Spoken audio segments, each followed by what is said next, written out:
నమస్తే. సామాన్యుడి చేతిలో సామాజిక అస్త్రం నెంబర్ 1 న్యూస్కి స్వాగతం. నేను రవీంద్ర. ఆంధ్రప్రదేశ్లో రాష్ట్ర ప్రభుత్వంలో పనిచేస్తున్నటువంటి ఉద్యోగులు, అలాగే రిటైర్డ్ ఎంప్లాయీస్, కాంట్రాక్ట్ ఉద్యోగులు, అవుట్సోర్సింగ్ ఎంప్లాయీస్, వీరి పరిస్థితి ఏ రకంగా ఉంది అనేది మనం గత కొద్ది రోజుల నుంచి చూస్తున్నాం. కూటమి అధికారంలోకి వస్తే మన సమస్యలన్నీ తీరుతాయి, మనకి ఆర్థికపరమైనటువంటి ఆ యొక్క ఫ్లెక్సిబిలిటీ అంటే పెండింగ్లో ఉన్నటువంటి బకాయిలన్నీ కూడా రిలీజ్ చేస్తారు అనుకున్నారు. వారు చెప్పింది కూడా అదే ఎన్నికలకు ముందు కూటమి నేతలు. కానీ ఎక్కడా కూడా అధికారంలోకి వచ్చిన తర్వాత ఆ ఆలోచనే చేయట్లా. కోట్లాది రూపాయలు పెండింగ్లో ఉన్నాయి, దానికి సంబంధించి ఒక కార్యాచరణ సిద్ధం చేయాలి, దశల వారీగా ఆ యొక్క బకాయిలన్నీ కూడా మనం రిలీజ్ చేద్దాం అనుకున్నటువంటి ఒక ఉద్దేశం లేదు ప్రభుత్వానికి. దీనికి సంబంధించి కూటమి అధికారంలోకి వచ్చి 2 ఏళ్ళు పూర్తయింది. రోజులు గడుస్తున్నాయి, నెలలు గడుస్తున్నాయి, సంవత్సరాల క్యాలెండర్లు కూడా మారుతూనే ఉన్నాయి. కానీ ఉద్యోగుల సమస్యలు మాత్రం అలానే ఉన్నాయి. దీనికి సంబంధించి గత కొంతకాలంగా దశల వారీగా ఉద్యమాలు చేస్తున్నారు, నిరసన కార్యక్రమాలు, ఆందోళన కార్యక్రమాలు చేస్తున్నారు. అయినప్పటికీ కూడా కూటమి నేతల్లో చలనం లేదు, స్పందన లేదు. దీనికి సంబంధించి ఇంకా తాడో పేడో తేల్చుకోవాలి. ఈ రకమైనటువంటి విధానం కొనసాగితే మన భవిష్యత్తుకే ముప్పు వాటిల్లే అవకాశం ఉంది. కాబట్టి కూటమితో మనం తాడో పేడో తేల్చుకోవాల్సినటువంటి సమయం ఆసన్నమైంది అని. ఇప్పుడు దాదాపుగా ఉద్యోగ సంఘాలు చాలా ఉన్నాయి.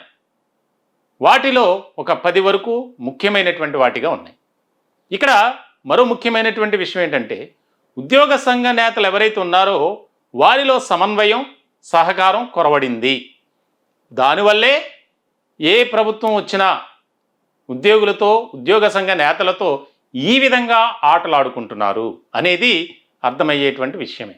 ఇది నేను చెప్పేది కాదు, ఉద్యోగ వర్గాల్లో జరుగుతున్నటువంటి చర్చ.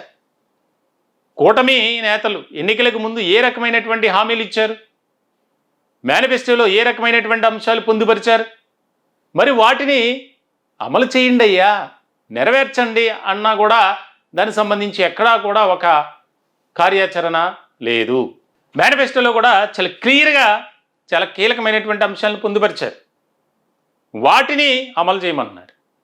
కనీసం దాని గురించి ఆలోచన లేదు. ఉద్యోగ సంఘ నేతలతో మనం మాట్లాడదాం, క్యాబినెట్ భేటీలు జరుగుతూనే ఉన్నాయి, కానీ ఎక్కడా కూడా ఉద్యోగులకు సంబంధించి ఒక ఆలోచన చేయట్లేదు అనే ఆవేదన, అసంతృప్తి, వ్యతిరేకత, నిరాశ, నిస్పృహ అన్నీ కూడా ఏకమవుతూ పెరుగుతూ వస్తున్నాయి.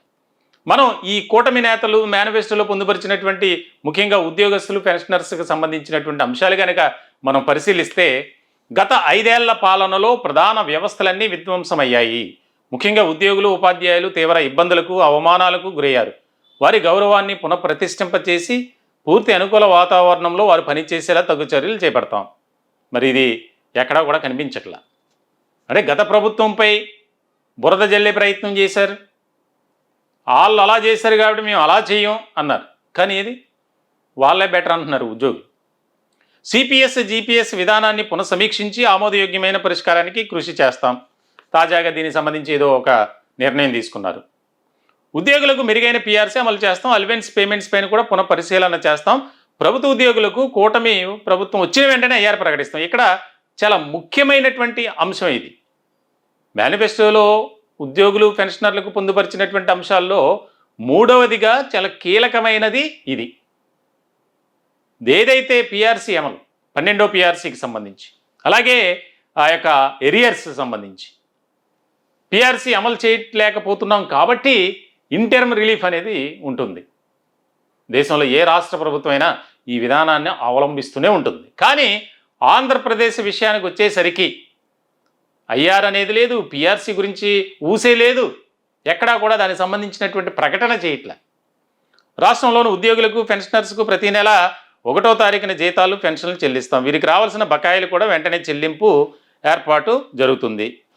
ఇట్లా అంటే ఎన్ని అంశాలు పొందుపరిచినప్పటికీ కూటమి ప్రభుత్వం మాత్రం ఉద్యోగ వర్గాలకు సంబంధించి ఒక సంక్షేమ పథకాలు కానీ, ఫలాలు కానీ అందించేటువంటి వాటి విషయంలో ఫెయిల్ అవుతున్నారు అనేది. నిజంగా పెన్షనర్ల విషయం అయితే మనం వారి బాధల వర్ణనాతీతం. నరకయాతన అనుభవిస్తున్నాం సార్, మాకు రావాల్సినటువంటి బకాయిలు లేవు, రిటైర్మెంట్ బెనిఫిట్స్ ఏమైపోయాయో తెలియట్లేదు, మేము వాటిని చూస్తామా, మేము చనిపోయేలా ఉన్నాం, ఈ ప్రభుత్వం ఆదుకోవాలయ్యా అంటున్నారు. సామాన్యుడి చేతిలో సామాజిక అస్త్రం నెంబర్ 1 న్యూస్ ఎప్పుడూ కూడా సామాన్యుడి పక్షాన నిలబడుతుంది. దానికి సంబంధించి మేము ముందుగా ఎన్నో కార్యక్రమాలు నిర్వహించాం. ప్రత్యేకమైనటువంటి వీడియోలు అందరికీ తెలుసు. మీకు ఎక్కడా కూడా మేము ఉన్నది లేనట్టు లేనిది ఉన్నట్లు చెప్పేటువంటి పరిస్థితి లేదు, ప్రసక్తే లేదు.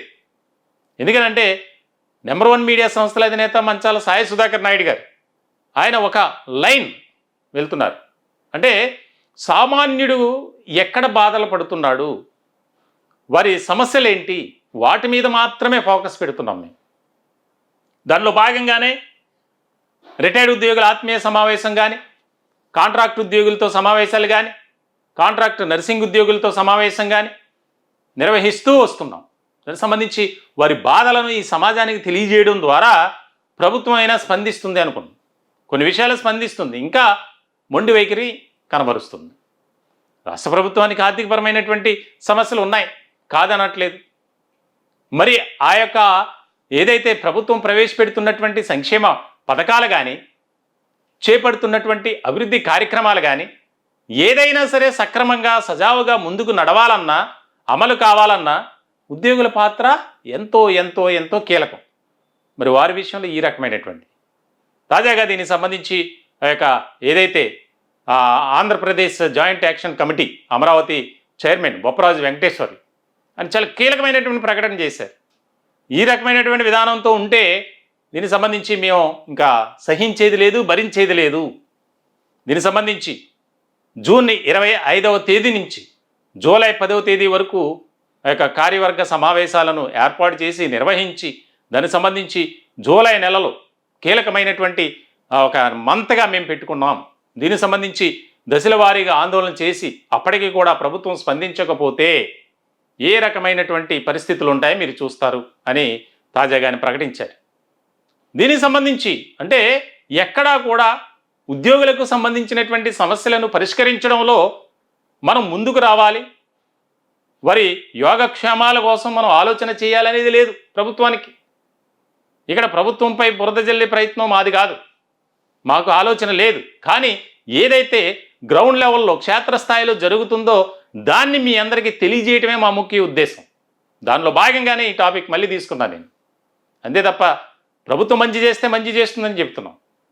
ఎన్నో వ్యవహారాలు ఎన్నో అంశాలు కేవలం సామాన్యుడి చేతుల సామాజిక అస్త్రం నెంబర్ 1 న్యూస్ వల్ల ఈ సమాజానికి తెలియజేశాం, ప్రభుత్వం దృష్టికి తీసుకువెళ్ళాం. ఎంతోమందికి న్యాయం జరిగింది, జరుగుతుంది కూడా. కోనసీమ కానీ, దారకానపాడి వ్యవహారం కానీ, మామిళ్ళపల్లి రైతులకు సంబంధించి కానీ, నూజివీడులో కాపు యువకుడు అంశానికి సంబంధించి కానీ, ఇలా ఎన్నో చెప్పుకుంటూ పోతే తాజాగా గాదే సాయికృష్ణ వ్యవహారానికి సంబంధించి మొట్టమొదటిసారిగా నెంబర్ 1 న్యూస్లోనే ఆ యొక్క కథనం ప్రచారమైంది.